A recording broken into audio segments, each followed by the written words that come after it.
Salve, salve galera que está aí em casa acompanhando a gente nesse Conabis 2015. O nosso convidado de hoje é o professor Henrique Carneiro, professor de História na USP, grande militante, aprendi hoje aqui com ele que também é um grande diletante pela legalização das drogas, e ele vai falar um pouquinho com a gente sobre o uso recreativo da maconha. E o tema que a gente preparou para o Henrique Carneiro hoje é diversão e temperança. Existe uso saudável das drogas? A ideia então é que a gente converse um pouquinho, né, Henrique, sobre essa questão do uso recreativo das drogas e se é possível fazer um uso saudável, ainda que no recreativo. Essa coisa da diversão, se divertir com temperança. Eu acho que você é o cara para falar disso. Então, a narrativa é um pouco curiosa, né? Porque, na verdade, em se tratando de maconha, a gente está querendo comparar com o uso medicinal. Então, a ideia de que uma forma de uso seria como remédio, como medicamento para, enfim, curar ou amenizar o sofrimento de certas doenças, e o outro uso seria um uso puramente pelo prazer, enfim, hedonista. É interessante porque, na verdade, quando você fala de recreativo, o que também dá para pensar como alternativa é o profissional. Você pode dizer que há usos recreativos e profissionais das coisas. Eu posso fazer um uso recreativo do meu celular ou fazer um uso profissional do meu celular. Ou posso fazer, enfim, uma pintura recreativa ou uma pintura profissional. Então eu acho que essa divisão ela é enfim, um pouco artificial. Porque, na verdade, tudo na vida tem um elemento recreativo. Até as coisas profissionais você pode dizer que você também tira algum prazer. Mas quando você opõe a ideia de uso medicinal, é pensar que o recreativo não é medicinal. E nada mais medicinal do que a recreação. Quer dizer, se divertir ou ter um momento mais relaxado, mais desestressado da vida, diante do estresse, sobretudo da vida profissional, do trabalho, é fundamental para você manter a sua saúde mental. Então o uso recreativo também é essencialmente saudável num sentido também, digamos, medicinal. Há uma função medicinal da recreação, né? Agora, pensando em termos históricos, os medicamentos eles se distinguiam dos alimentos na tradição clássica, enfim, hipocrática, galênica, porque se supunha que os alimentos mantêm o corpo e os medicamentos corrigem o corpo. E corrigem em que sentido? Corrigem no sentido que não é apenas a ideia de cura, porque tem coisas que não tem cura, tem coisas que você não tem como curar, mas você pode amenizar. Então quando você, por exemplo, acorda de manhã e toma um chá ou um café para poder ficar com mais disposição, etc., é o que? Isso é um uso recreativo, é um uso profissional, é um uso... Se for para ir trabalhar e que todo mundo toma um monte de café, você vai dizer, é um uso profissional do café, para o cara ficar ligado e trabalhar. Mas também você pode dizer que é um uso medicinal na medida que você está combatendo a fadiga. Então é a cura da fadiga. Você toma café para ficar menos cansado, menos, enfim, prostrado, né? Em relação à maconha, eu acho que ela é uma substância que tem uma função, basicamente, de tentar encontrar espaços de relaxamento. Em geral, as pessoas fumam para ficarem numa situação confortável, elas não vão fumar para estar numa situação de estresse, etc. Embora até possa existir quem o faça, mas eu acho que o mais tradicional é o uso como uma forma de relaxamento, digamos assim. Então, nesse sentido, eu acho que não dá para diferenciar muito, porque o uso recreativo ele também tem funções muito saudáveis ou de recuperação de um desequilíbrio perdido. Considerando que a gente vive numa sociedade que é tão acelerada, né, que exige tanto da gente profissionalmente, trabalho, tem quem vai fazer o uso do café profissional no trabalho e vai chegar em casa para fazer um uso recreativo medicinal depois do trabalho da maconha, né, para dar uma desacelerada. De qualquer forma, na hora que você falou o profissional, eu pensei na palavra amador, né, você poderia usar a palavra amador em vez de recreativo. E que refere-se aí ao que você ama, né?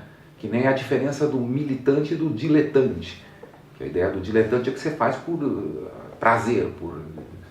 Que interessante. Militante é militar. Claro, o militante tem uma noção de obrigação, de tarefa, de dever, enquanto que o diletante é por puro prazer, né? Uma coisa dileta é uma coisa querida, uma coisa... Então, acho que a gente não está nem fazendo uma militância pela maconha, a gente está fazendo uma diletância prazerosa, né? Recreativa, de alguma forma. Ambas, né? Uma militância diletante ou uma diletância militante. Legal, acho que de alguma forma as suas explicações já nos levou um pouquinho para uma segunda dúvida que eu tinha, né? Se esse uso da expressão uso recreativo, a expressão uso recreativo, se ela é conveniente ou se tanto faz assim. E vou aproveitar para te convidar para fazer um uso que eu não sei se é recreativo ou medicinal dessa mexerica que eu trouxe, porque afinal é cedo, Prazer, pela manhã, né? e pode Só ser descascar já vai perfumar o ambiente. corretor do nosso organismo aqui. É justo o uso recreativo? Você acha que é uma expressão inadequada?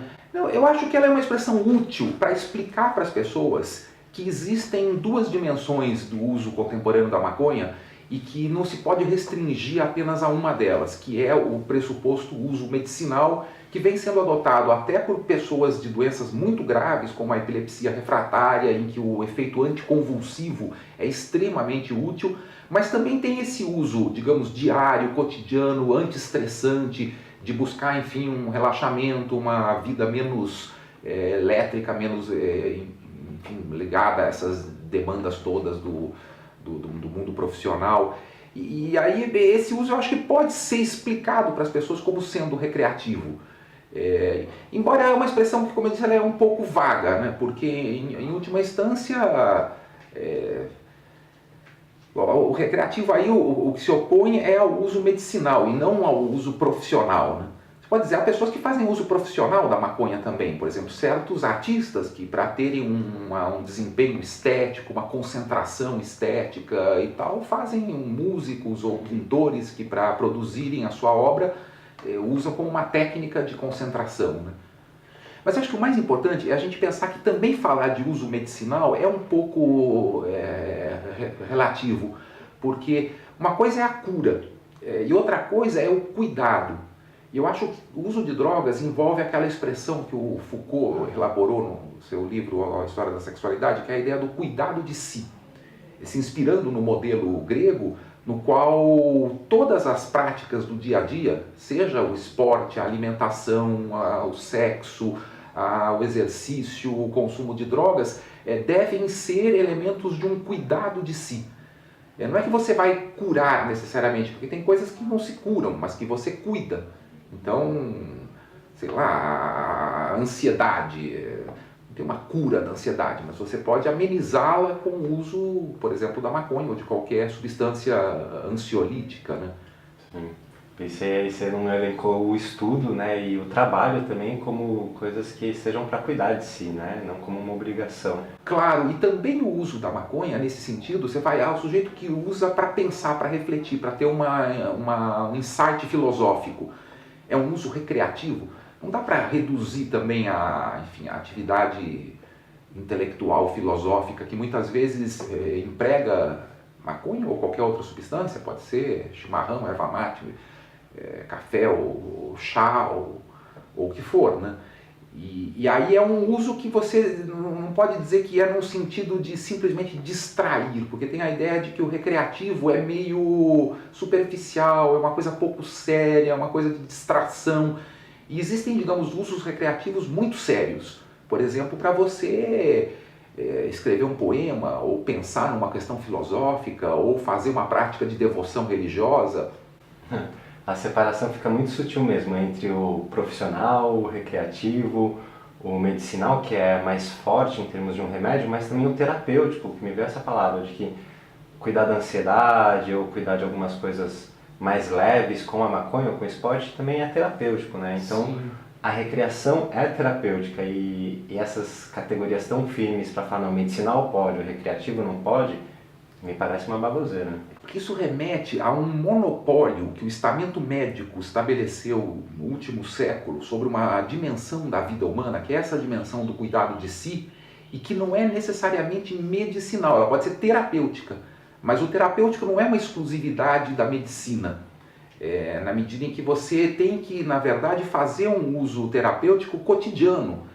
E a medicina tende muitas vezes a separar como uma espécie de território de reserva, de caça, dos próprios, enfim, profissionais dessa área, que querem excluir a possibilidade de você se automedicar, quando o ideal é o máximo de automedicação possível, nas questões que são ligadas justamente a essa dimensão do cotidiano, né? Então, quando você toma uma aspirina porque tem uma dor de cabeça, ou um chá de camomila porque quer dormir mais tranquilo, etc., é uma forma, não é de uso medicinal, é um cuidado de si, uma autoterapia que prescinde, inclusive, da intervenção da medicina enquanto instituição e enquanto, até mesmo, enfim, ofício profissional, né?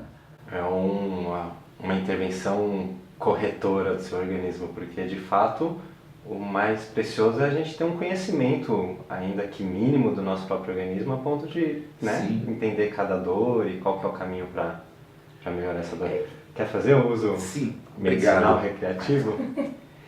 E essa é uma dimensão fundamental da liberdade moderna. É uma coisa que as pessoas não se dão conta, de que escolher a sua forma de terapia, se automedicar num sentido estrito, é um direito, assim, humano fundamental. Você pega, por exemplo, os grandes iluministas, Kant, por exemplo. Kant dizia: o direito de você escolher o seu tratamento médico é da mesma dimensão do direito que você tem de escolher a sua religião, o livro que você quer ler. Isso é grave, né? Porque a gente coloca muito na mão do sabedor, o médico, cura aí. E às vezes coisas que não tem cura, né? E eles insistem em apresentar. Mas aí eu acho que a gente vai fugir um pouco do nosso ponto, que é mesmo o uso recreativo. E pensar nesse uso recreativo, nesse uso não medicinal, nesse uso que é mais cotidiano, que é para cuidar de si, seja através da diversão, seja através do alívio de uma dor, a gente pensar como é que pode vir a ser esse uso após a legalização. Eu sei que lá em casa todo mundo fica ansioso para aproveitar os seus conhecimentos de historiador, de como foram as coisas antes, mas me bateu a curiosidade de saber de você, Henrique, como é que você visualiza, eu sei que você não é o profeta, né? Mas... Não, o profeta é você. Mas como é que você visualiza essa maconha legalizada? Considerando que a gente vive numa cultura que é bastante massificada, que o consumismo é muito estimulado e que a gente tem aí grandes indústrias que fazem de tudo para ganhar dinheiro, como é que você acha que pode vir a ser esse uso recreativo no futuro e se a gente precisa cuidar disso de alguma forma? Então, eu acho que o uso de drogas em geral e da maconha em particular remetem, em primeiro lugar, a uma esfera que precisaria ser estabelecida como assim, uma prerrogativa absoluta da autonomia humana, que é essa de você escolher aquilo que você faz com o seu próprio corpo. Então, a dimensão privada do uso é certamente uma dimensão, enfim, do resguardo da possibilidade de você ser autodeterminado, né? Agora, ela não é apenas uma substância de uso privado. Ao contrário, o uso de drogas é constituidor da esfera pública, porque o uso de drogas é um elemento lubrificante social, é a expressão do Durkheim, né? É um elemento que permite o amálgama gregário, é uma coisa que constitui uma espécie de veículo de celebração, de interação humana mais desinibida, mais afetiva, mais festiva. E essa é a grande função histórica que o álcool e outras substâncias sempre tiveram. O próprio chimarrão ou a maconha, você faz uma roda, você não bebe sozinho, você não toma um chimarrão sozinho, você não fuma um baseado sozinho. Em geral, é a partilha que constitui o espaço social desse exercício. E esse espaço, ele é, na verdade, constitutivo daquilo que o Habermas chama de a esfera pública moderna. A esfera pública moderna se constituiu com os cafés, onde a burguesia emergente ia discutir os seus assuntos, ter informações. É um elemento central na constituição do espaço público contemporâneo a existência de locais em que as pessoas se reúnem para simplesmente trocar ideias em torno de uma taça de chá ou de uma taça de vinho, cerveja, ou compartilhando um cigarro.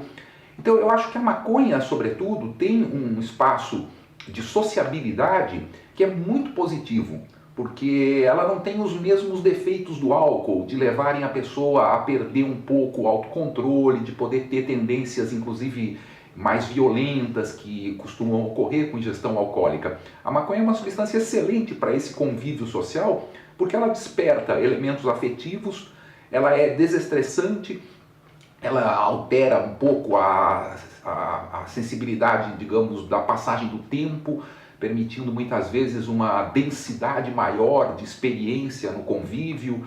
E isso tudo eu acho que precisa ser regulamentado, porque assim como o cigarro, ou como o álcool, ou como qualquer outra substância, o espaço público ele precisa ser, digamos assim,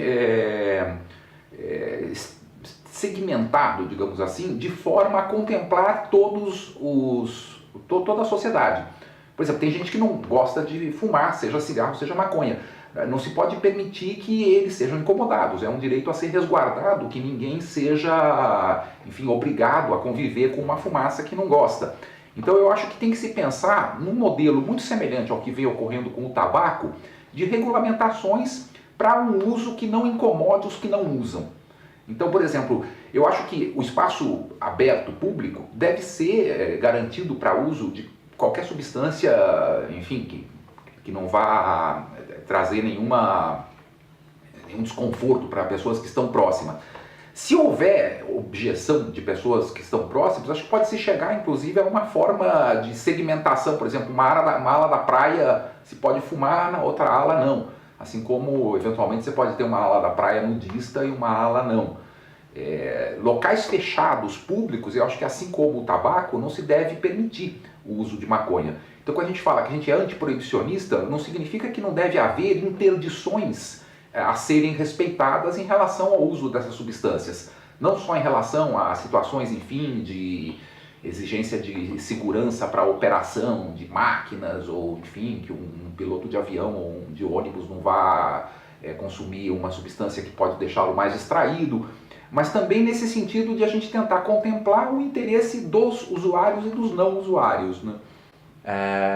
Então, professor, queria aproveitar essa nossa entrevista hoje, essa conversa sobre uso recreativo, para fazer uma última pergunta envolvida nesse tema, que é a questão do estigma, né, que o usuário de maconha e de outras drogas sofre, sendo que o uso de drogas é uma coisa que, como você disse, de certa forma normal e sempre existiu na sociedade, embora tenha essa divisão hoje das listas e das ilícitas.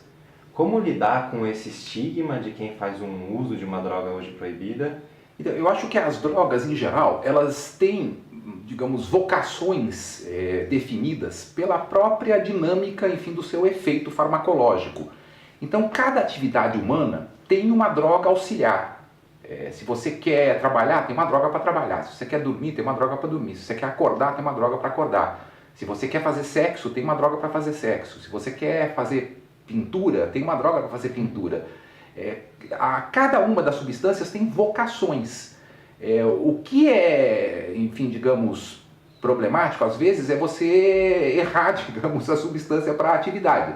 Se você quer dormir e toma café, enfim, não vai funcionar. Então é melhor tomar chá de camomila, ou mesmo maconha, ou um benzodiazepínico, tal, que aí você dorme. Então, as substâncias têm, digamos assim, uma vocação privilegiada, mas isso não impede que elas também possam ter outros tipos de uso. E tem substâncias que são de um espectro muito mais amplo, que tem, digamos, vocações múltiplas. Café, por exemplo, pode ser usado para trabalhar, mas também pode ser usado recreacionalmente. Pode ser usado para fins medicinais, no sentido de alguém que tem excessiva fadiga e tal, e pode ser usado simplesmente para a pessoa poder se focar. O grande problema é a diferença que existe da reputação social das substâncias, que está ligada a essa dimensão do lícito ou do ilícito, que foi historicamente constituída pelo modelo do proibicionismo. Então a gente tem uma visão muito enviesada, muito, enfim, em última instância desinformada das substâncias, que criou o estigma. Então, maconha, a maioria da população tinha uma noção de que era uma substância que levava as pessoas a perderem o juízo, a terem propensão à violência e ao crime e a serem capazes de perder a noção do bem e do mal. É um pouco esse que é o estigma da maconha. O sujeito vira um bandido capaz de matar a avó a machadada. Era um pouco um estigma criado por toda uma cultura proibicionista, enfim, uma divulgação por parte da mídia de informações completamente inverídicas. E hoje em dia eu acho que houve uma espécie de reversão desse paradigma com o uso medicinal. Foi um elemento chave nos Estados Unidos e no Brasil para a opinião pública se dar conta de que maconha não é esse veneno moral, essa substância pervertida e perniciosa. Não, que ela é uma substância que pode ser usada para crianças, para idosos, para pessoas que precisam disso para poder sobreviver em condições dignas, porque estão tendo convulsões e pode ser usada também por uma grande maioria da população que não tem doenças graves, mas que vive num estresse terrível da vida urbana e que simplesmente tem melhor qualidade de vida, se acalmam, conseguem ter, enfim, maior capacidade de obter prazer e satisfação na vida, né? Agora, todas as substâncias, elas podem ser objeto de um uso excessivo.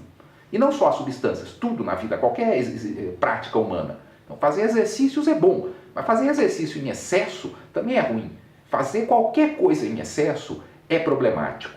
E isso é o elemento da temperança que vem de uma cultura milenar, não só na tradição greco-latina clássica, mas também em outros povos, em outros lugares do mundo, em que a noção de que você tem que ser temperado, equilibrado, evitar, enfim, o exagero, o excesso, é uma espécie de regra de ouro da educação humana, que é preciso ensinar as crianças desde cedo em relação a exageros com chocolates, ou com doces, ou com uso de celular, com uso de videogames, e tudo na existência precisa ter um elemento de equilíbrio. E esse equilíbrio também não tem uma receita ideal, depende de cada um, porque cada um precisa conhecer também o seu limite do excesso, e é preciso conhecê-lo para depois poder evitá-lo na sistemática maior da existência. Mas também em algum momento você precisa ultrapassar o limite para saber qual é, né? Que era a frase do poeta William Blake, que dizia: você nunca saberá o que é demais se você não souber o que é mais do que demais. Então também é impossível você educar alguém e dizer nunca faça excesso.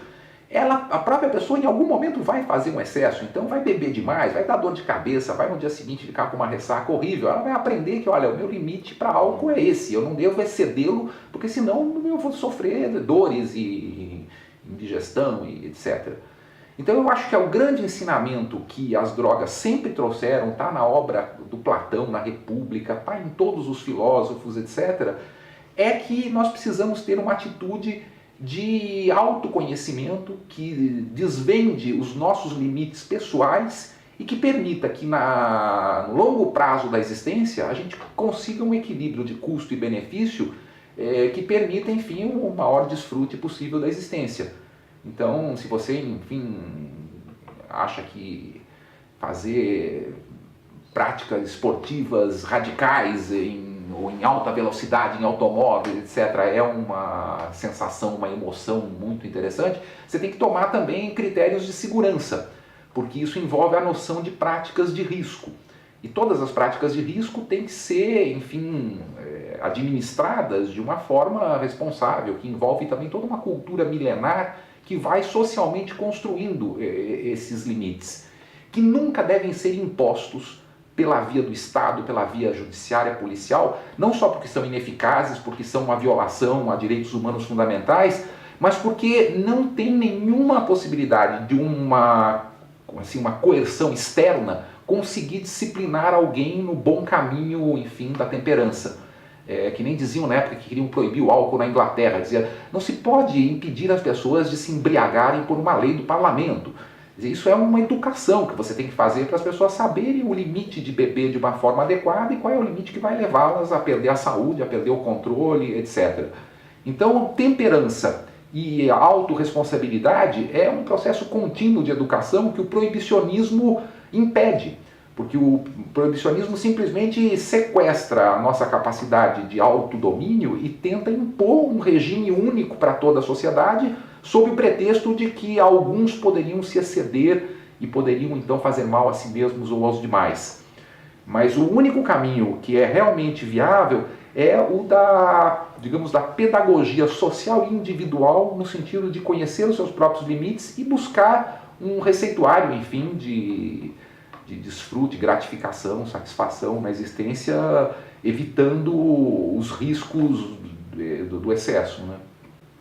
Nessa insistência do Estado em disciplinar e ditar coisas morais, eu vejo bem a confusão aí entre essa instituição tão poderosa que é o Estado com outra instituição muito poderosa que faz isso, que é a religião, de alguma forma, e aí você mistura tudo e, enfim, eu acho que cada um tem seu jeito, né, de aprender essa temperança. Eu, particularmente, gosto muito das ideias do caminho do meio, do taoísmo, mas a própria Bíblia fala de tudo me é lícito, mas nem tudo me convém, né? Então, acho que essa autopedagogia, essa autonomia de cada um para decidir o caminho de seguir é essencial, né? E é isso que a gente busca um pouco aqui nesse trabalho do Conabis, abrir a mente das pessoas. Henrique, a gente vai falar depois com o Bruno sobre redução de danos, que eu acho que tem a ver, mas acho que hoje, para falar de recreativo, foi bem por aí mesmo. Agradeço muito a tua presença e te convido se quiser falar mais alguma coisa, tem um pessoal lá em casa nos escutando, se você achar que deu. É isso aí, a gente agradece muito e obrigado pela presença. Eu que agradeço a oportunidade, né, de fazer mais esse diálogo que a gente já tem, enfim, em várias outras ocasiões. Acho que a iniciativa agora de aproveitar esse espaço todo que as comunicações eletrônicas permitem para a gente dinamizar esse debate que está tão candente na sociedade. E eu acho que é realmente um tema central colocar essa questão do uso recreativo, porque dá uma dimensão para o uso de maconha e de uma série de outras substâncias que se insere numa perspectiva geral que a sociedade tem de encontrar fora da vida alienada, da obrigação, do dever, do trabalho, da vida profissional, um espaço de autorrealização. E a liberdade em você encontrar os seus caminhos para esse espaço, no âmbito filosófico, religioso, no âmbito terapêutico, no âmbito sexual, no âmbito emocional, etc., é talvez assim, o bem mais precioso que a gente precisa defender em relação às possibilidades da existência humana ser mais livre, né? Maravilha, obrigado por essa força aí nessa defesa, né, desse bem tão precioso. E ao pessoal que está em casa, fica o convite para se aproximar mais do movimento, conhecer a Associação Canábica, as marchas da maconha. Na sua cidade, se não tem, é possível fazer, é muito simples. E aproveitar, né, quem está mais distante, nas cidades mais longes, que não tem a faculdade, não tem uma universidade, aproveitar para avisar os amigos desse congresso e convidá-los a participar também. Obrigado a todos, obrigado Henrique.